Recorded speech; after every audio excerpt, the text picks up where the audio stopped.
السلام عليكم ورحمة الله وتبعيد يا حلوين. النهاردة هنعمل شوربة العدس، الأكلة الأساسية بتاعة الشتاء.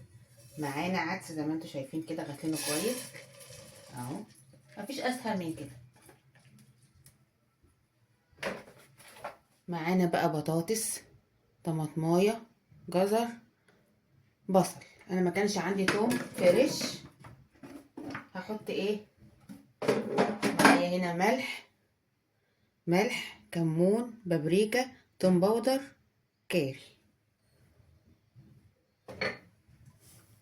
وشوية المية بتاعتنا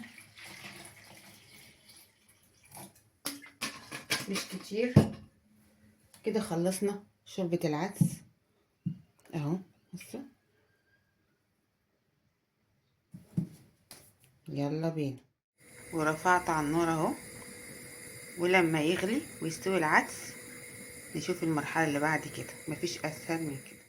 كده خلاص العدس استوى، ده ربع كيلو بس، يبرد شوية واضربه في الخلاط. كده خلاص ضربت العدس في الخلاط ونصفيها. بصوا، ما بتطلعش حاجة، في ما بيصفاش يعملها بالهاند بلندر، ده حرية شخصية. بس كده، وادي العدس. بصوا، اقرب لكم شويه عشان تشوفوه اهو. بس هحطه بقى على النار شويه واعمل له شويه شعريه. يلا بينا. كده عملنا بقى الشعريه اهي.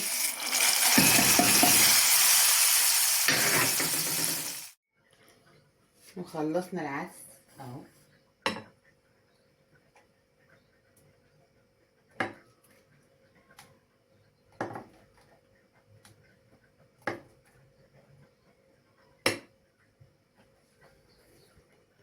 العدس وخلصنا العدس زي ما انتوا شايفين اهو، جميل ازاي.